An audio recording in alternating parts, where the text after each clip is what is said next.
Hi students, I am Sevakodiyon, Department of Zoology, Ayya, Nadar, Janaki, Ammal College, Sivakasi, going to explain about the water vascular system and larval forms of the echinoderms. And this is the third part of my video lesson on the phylum Echinodermata. And this video lesson is specially prepared for the students studying diversity of invertebrates in their BSc program.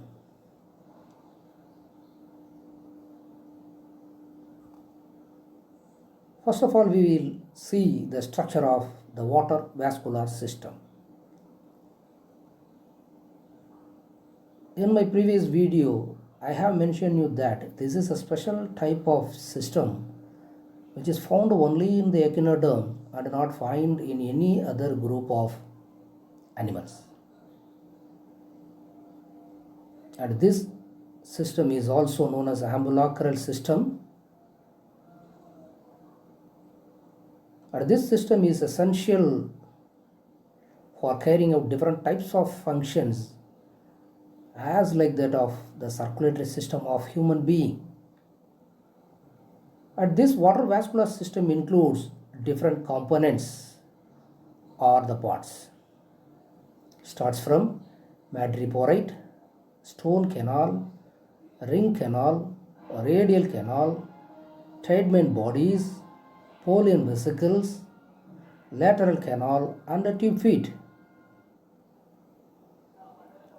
We'll start with the structure of the madreporite. This madreporite is hard in nature and which is round in structure with a number of calcareous plates. And this madreporite found on the arboreal surface of the starfish. The madreporite is provided with radiating grooves,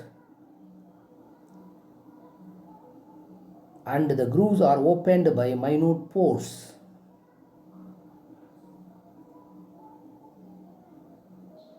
The pores and grooves are covered by minute cilia. By the beating of the cilia, the water current is created.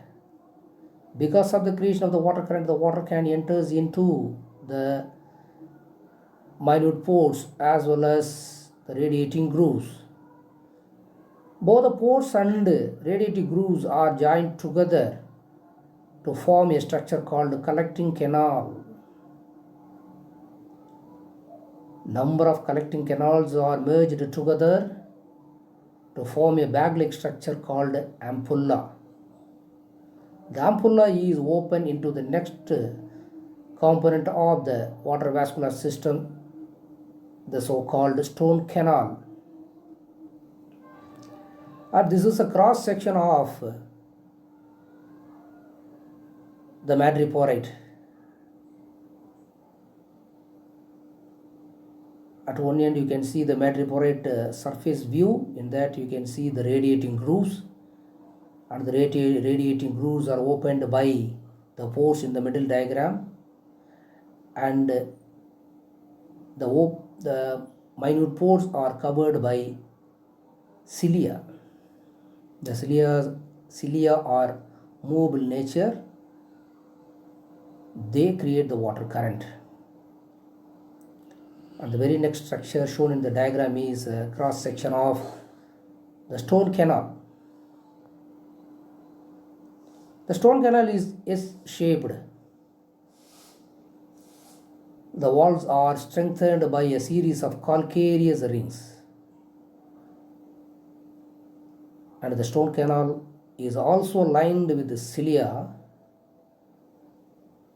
And this cilia of the stone canal also creates a water current. The other end of the stone canal opens into the ring canal. The ring canal are circular in nature, and because of the ring canal opens into the 5 arms, it is pentagonal in nature.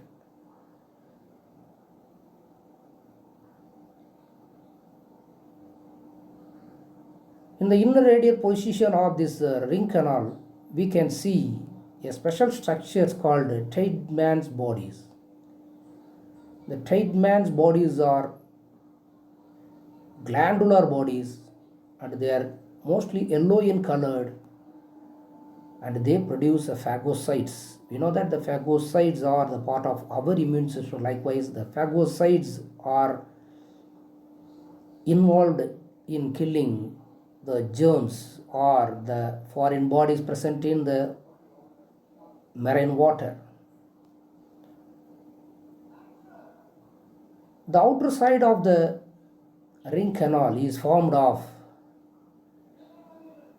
a pear-shaped structures called POLIAN vesicles. The POLIAN vesicles are store houses. They are the temporary reservoir to store the extra amount of fluid during the time of circulation. And the ring canal opens into the radial canals. 5 radial canals present in each arm. The radial canals runs up to the tip of the arm, and it ends in the terminal tentacles. Terminal tentacles are sensory in function.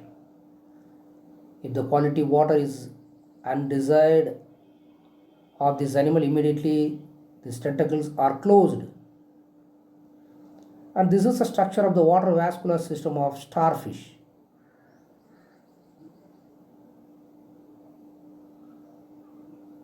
And the lateral canals from the radial canal, on each side of the radial canal, many numbers of lateral canals are opened. The lateral canals are ends with the tube foot or podium. One more important thing, the lateral canals are provided with a valve which prevents the backward movement of the water or the fluid, because the accumulation with the extra pressure in the podium will help the animal for its locomotion. And the last item of this water vascular system is formed of tube feet. Each tube foot is hollow, elastic, thin-walled structure, and which are cylindrical in nature. One end is broad and another end is tapering. The broad end has a sac-like structure called ampulla, and the middle portion is called the podium, and which terminates with a disc-like sucker. The tube feet are capable of greater extension. These tube feet are used for the locomotion as well as capturing the prey. Next we will see about the larval forms of echinoderms. In most of the cases of animals belong to the phylum Echinodermata are having indirect type of development. In case of indirect type of development, they have the intermediate stage called larval stage.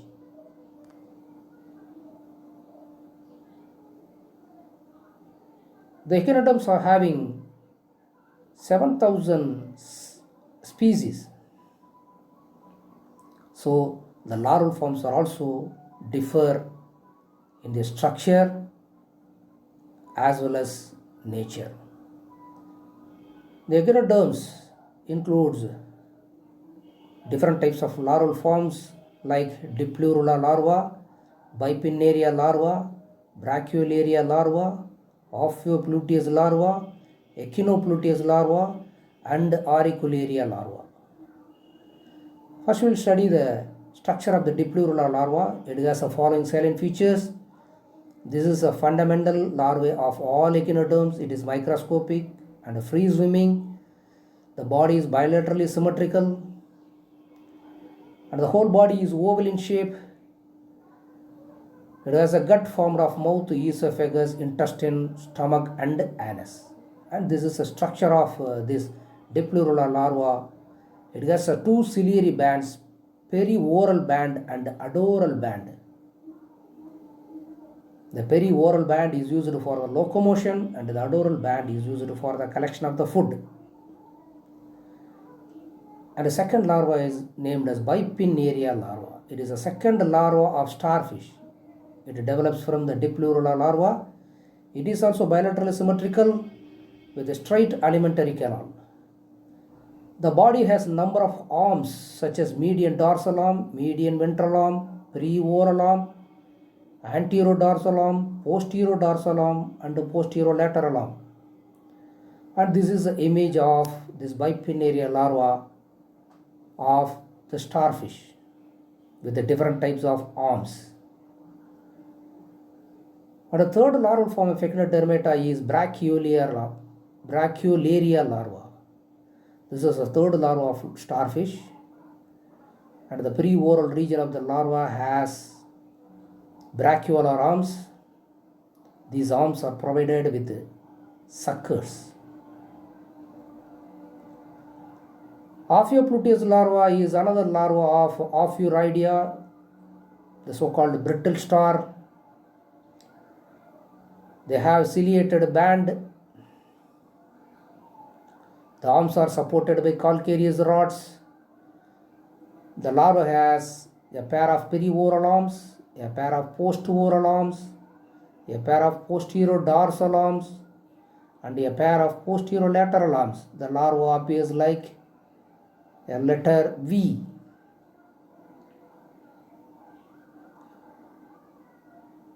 And you are seeing the structure of this Echinopluteus larva of Echinoidea.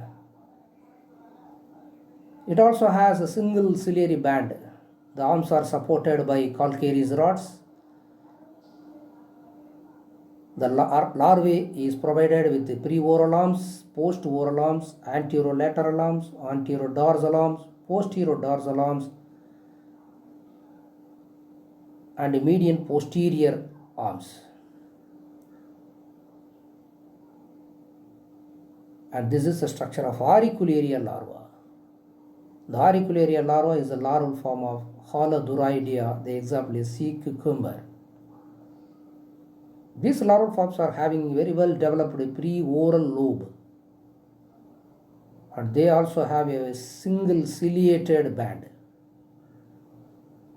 Here the arms are supported by calcareous rods.